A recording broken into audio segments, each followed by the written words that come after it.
আসসালামু আলাইকুম। তো আমি আজকে নতুন আরেকটা টিউটোরিয়াল নিয়ে আসলাম। এটা হচ্ছে হেয়ার ব্যান্ড, ছোট ক্লিপ, বাচ্চাদের ক্লিপ। তো এটা আমি মার্কিং কাপড় নিয়ে নিচ্ছি। বয়েল কাপড় দিয়েও করা যায়, তবে সেটা সুন্দর হয় না, ফিনিশিংটা ভালো আসে না। তো এটা মার্কিং কাপড়ে আমি একটা লেজি ডেজি ফুল করব, ছোট একটা ফুল করব। এই সুতার কাজগুলি যেভাবে করে সেভাবে সুন্দর লাগে। তো আমি এর আগে মাপ দিয়ে নিচ্ছি। মাপ দিয়ে আমার আঁকাটা কমপ্লিট হয়ে গেল। এই যে এভাবে ধরে প্রথমে আমি ওই পিঠে আমি একটা মার্ক করে নিয়েছি। এই যে এখন খুব সিম্পলভাবে আপনাদের দেখানোর জন্য আমি সহজ একটা সেলাই দিলাম। এটা লেজি ডেজি, অথবা যারা না বুঝেন সিঙ্গেল চেইন সেলাই বলে এটাকে। আমরা এই সেলাইটা দেব। এই যে আমি সেলাইটা দিচ্ছি, এখানে আমি ফাস্ট করে দিলাম ভিডিও করার জন্য, 2-3টা সেলাই দেখিয়ে।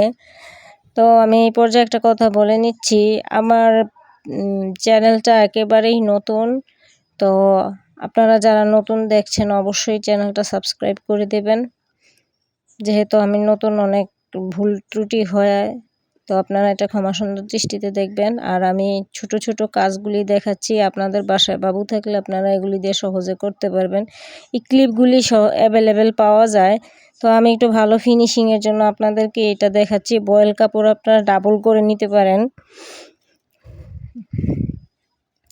তারপরে সেলাইটা দিয়ে আর্ট করলে সিস্টেম একই।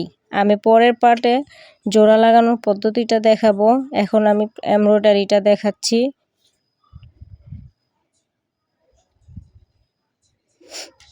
ফুল শেষ আমাদের। আমি একটা পাতা করে দেখাচ্ছি, সময় স্বল্পতার জন্য সবকিছু করে দেখানো সম্ভব না। তো আপনারা কি কি জানতে চান, আপনাদের কোনো জানা বা পরামর্শ থাকলে বা কোনো প্রশ্ন থাকলে আমাকে বলতে পারেন বিজনেস রিলেটেড। ইনশাল্লাহ আমি জবাব দেওয়ার চেষ্টা করব। আর ছোট ছোট বাচ্চাদের এই ব্যান্ডগুলি পরলে খুব সুন্দর দেখায়। রাউন্ড ব্যান্ড আমি দেখাবো, তারপর বো ব্যান্ড দেখাবো। আজকে আমি নর্মাল একটা ক্লিপ দেখাচ্ছি। এই ক্লিপগুলি কিন্তু খুব সুন্দর হয়, ড্রেসের সাথে ম্যাচিং করেও পরতে পারেন। ধন্যবাদ সবাইকে।